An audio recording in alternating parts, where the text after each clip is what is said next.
নমস্কার বন্ধুরা, স্নেহাস kitchen home style কুকিংয়ে আপনাদের সবাইকে স্বাগত।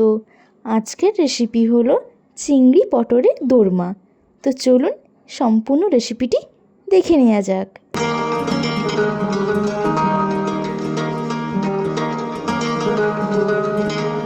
চিংড়ি পটলের দোরমা তৈরির জন্য নিয়েছি পটল আর নিয়েছি চিংড়ি। ভালোভাবে ধুয়ে পরিষ্কার করে নিয়েছি। এরপর পটলের খোসাগুলো ঠিক আমি এইভাবে ছিলে নিয়েছি, আপনারা দেখেই বুঝতে পারছেন। তারপর পটলের মাথার দুই দিক আমি হালকা করে কেটে নেব। কাটা হয়ে গেলে একটি চামচের সাহায্যে পটলের ভেতর থেকে পটলের শাঁসগুলো বের করে একটি প্লেটে রাখব। এইভাবে আমি একই পদ্ধতিতে পটলের ভেতরে থাকা সমস্ত শাঁসগুলোকে বের করে নেব। আমি এখানে পটলের ভেতরে থাকা সমস্ত শাঁসগুলো আলাদা করে নিয়েছি। চিংড়ি মাছগুলোকে ভালোভাবে ধুয়ে ছোট ছোট করে কেটে নুন হলুদ মাখিয়ে রেখেছি। গ্যাসে একটি ফ্রাইং প্যান বসিয়ে দিয়েছি, তাতে দিয়ে দেব পরিমাণ মতন সর্ষের তেল। তেল গরম হয়ে এলে দিয়ে দেব কুচিয়ে রাখা পেঁয়াজ। আমি এখানে দুটো মাঝারি সাইজের পেঁয়াজ কুচিয়ে রেখেছিলাম। ভালোভাবে পেঁয়াজগুলোকে ভেজে নেব। তারপর দিয়ে দেব পটলের শাঁস। সব কিছু একসাথে মিশিয়ে নেব। কিছুক্ষণ নেড়ে নিয়ে দিয়ে দেব নুন হলুদ মাখিয়ে রাখা চিংড়ি মাছগুলোকে। আমি এখানে পুরো চিংড়ি মাছটা দিয়ে দিলাম। তারপর পরিমাণ মতন লবণ দিয়ে দিলাম।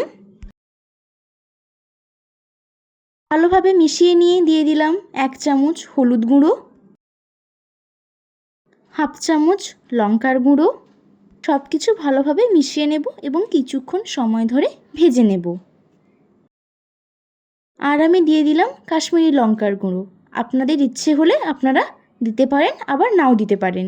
ভালোভাবে লাল লাল করে সব কিছু ভেজে নিয়েছি। আমার এখানে পুর তৈরি হয়ে গেছে। এবার আমি একটি প্লেটে নামিয়ে রেখেছি। পুর ঠান্ডা হয়ে গেলে একটি চামচের সাহায্যে পটলের মধ্যে পুরগুলো ভরে নেব। বেশি ভর্তি করব না, একটু বাকি থাকবে, অতটাই ভর্তি করব। বেশি ভর্তি করলে ভাজার সময় পুরগুলো বাইরে বেরিয়ে যেতে পারে।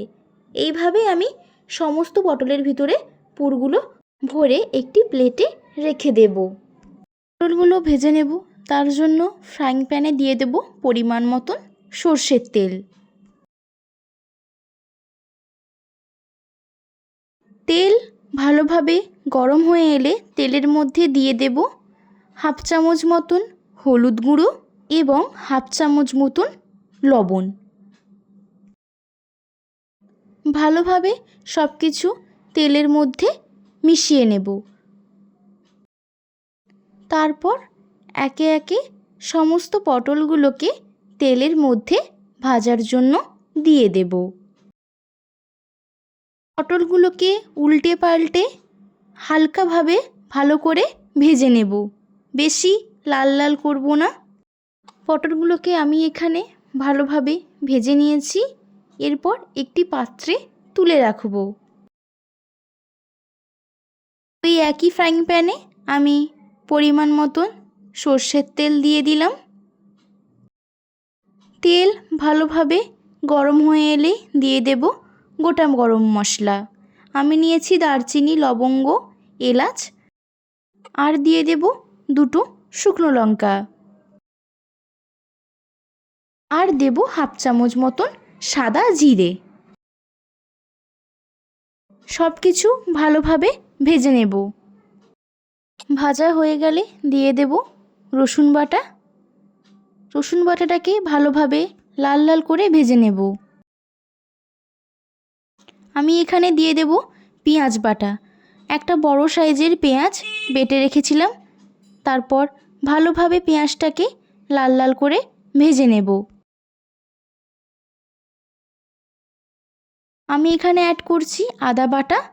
সব কিছু ভালোভাবে একসঙ্গে মিশিয়ে নেব। রঙের জন্য আমি এখানে অ্যাড করব অল্প কাশ্মীরি লঙ্কার গুঁড়ো, আর দেব 1 চামচ মতন হলুদ গুঁড়ো এবং পরিমাণ মতন লবণ। সব কিছু ভালোভাবে মিশিয়ে নেব এবং কিছুক্ষণ সময় ধরে কষিয়ে নেব যতক্ষণ না মশলা থেকে তেল ছাড়তে শুরু করে। আমি অল্প জল অ্যাড করে দিলাম। এরপর কিছুক্ষণ সময় ধরে কষাতে হবে। মশলা থেকে তেল ছেড়ে দিয়েছে, আপনারা দেখে বুঝতেই পারছেন। তারপর আমি এখানে অ্যাড করলাম উষ্ণ গরম জল। পরিমাণ মতন জল অ্যাড করে দিলাম। তারপর কিছুক্ষণ সময় ধরে ভালোভাবে ফুটিয়ে এলে এক এক করে ভেজে রাখা পটলগুলো দিয়ে দেব এবং খুন্তির সাহায্যে হালকাভাবে উল্টে পাল্টে নেব পটলগুলোকে। প্রায় 10 থেকে 15 মিনিট মতন আমি এটাকে ফুটতে দেব। তারপর ফুটিয়ে নিলেই রেডি আমাদের চিংড়ি পটলের দোরমা। আশা করছি রেসিপিটি আপনাদের ভালো লেগেছে। যদি ভালো লেগে থাকে অবশ্যই আমার চ্যানেলটিকে সাবস্ক্রাইব করবেন, ভিডিওটি লাইক করবেন এবং কমেন্ট করে জানাতে ভুলবেন না কেমন হয়েছে। রেসিপিটি অবশ্যই একবার ট্রাই করে দেখবেন। আশা করছি আপনাদের খুবই ভালো লাগবে।